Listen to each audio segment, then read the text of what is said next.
Mga kapatid, mayroon lang akong mensaheng ibibigay sa iba. Kasi rito, yung mga pangyayari ngayon sa daigdig natin ay sinasakyan ng mga religious group upang gawing motivation, upang makuha ang simpati ng bawat isa sa inyo.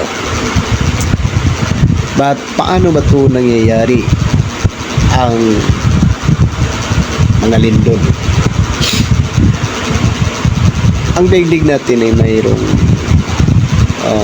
fault line na ito ay hinug na upang mangyayari ang nasaksihan natin sa panahon na ngayon.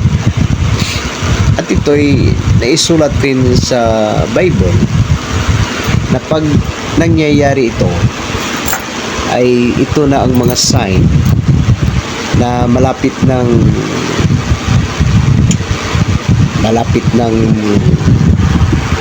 magpapakita sa atin si Jesus Christ. Tama naman yun. So dito ay experience natin ang or almost na nandito na si Jesus Christ sa atin. So ang mga na-experience ninyo or mga napakinggan ninyo ay totoo yun dahil naisulat yun sa Bible. Ngunit makikilala ba ninyo si Jesus Christ? Mga kapatid, kahit si Jesus Christ himself will shout throughout the world na nandyan na siya, ang tao ay hindi pa rin maniniwala. Ngunit ito lang ang tandaan ninyo. You will feel the power of Jesus Christ as He has to reign in this world. Pag nandito na siya sa daigdig natin, mararamdaman mo yun ang power niya.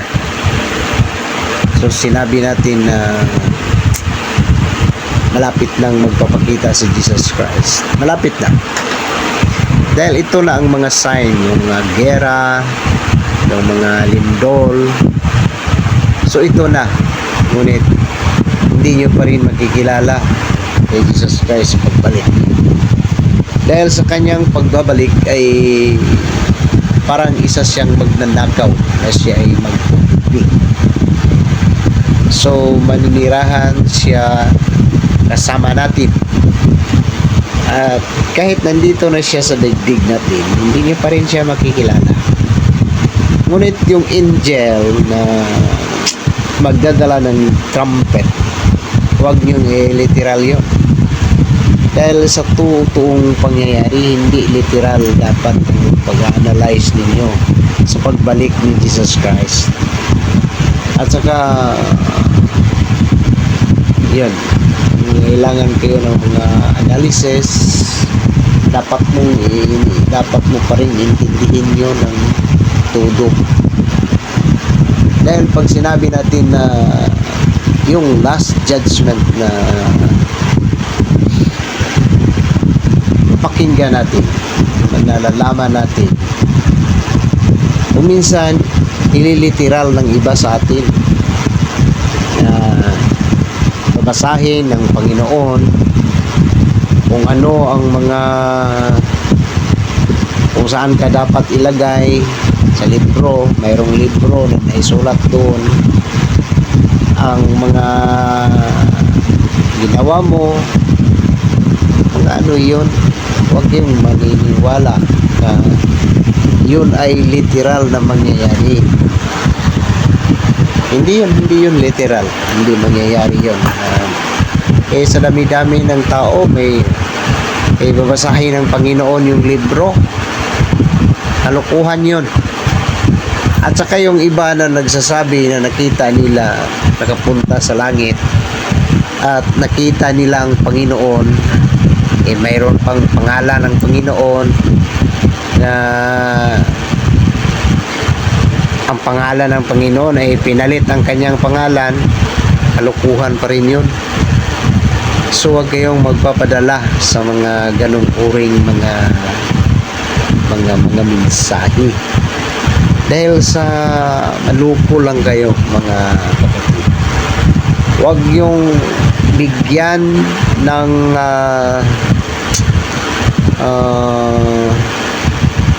yung ang isip mo ay huwag mong guluhin ang isip mo, dahil sa pagbabalik ni Jesus Christ, sa totoo lang hindi mo pa rin siya makikilala.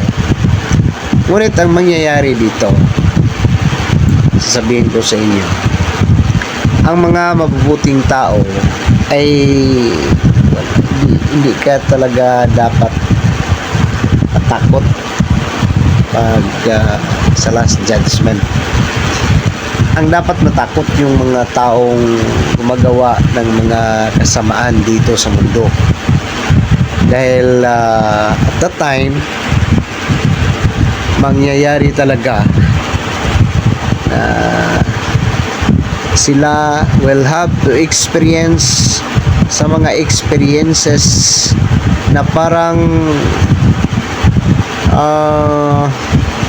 hindi na nila kaya ang mga sakit na mga mangyayari sa kanilang buhay. Yun ay parang inilalagay ka sa apoy, dagat-dagatang apoy, dahil sa you will have to experience the pain brought by yung mga ginawa mong mga mali dito sa mundo.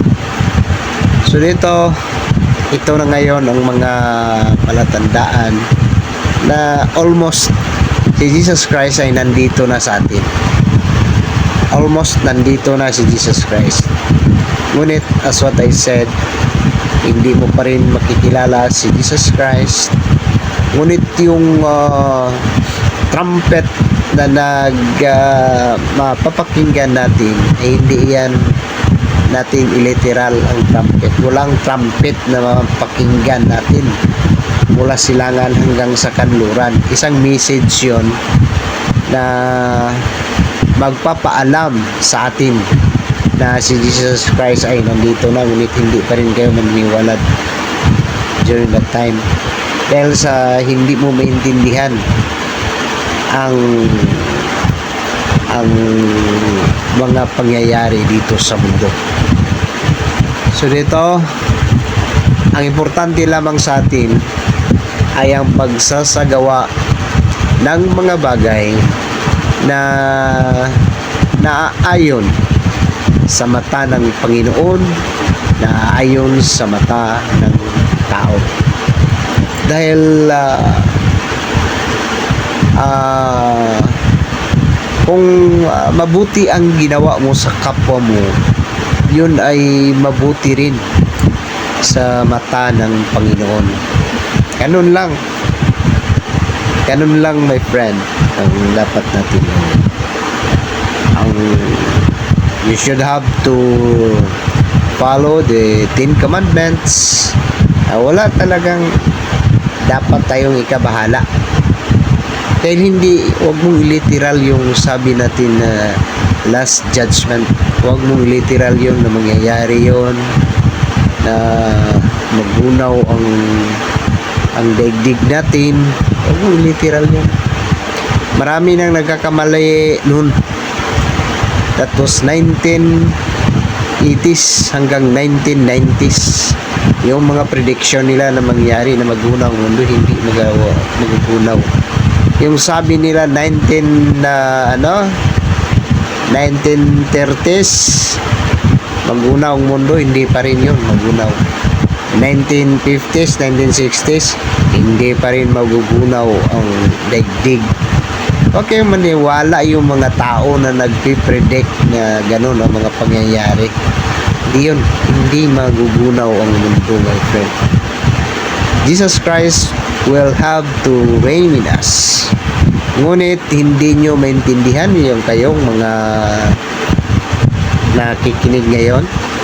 Ngayon, 2025, hindi nyo naintindihan.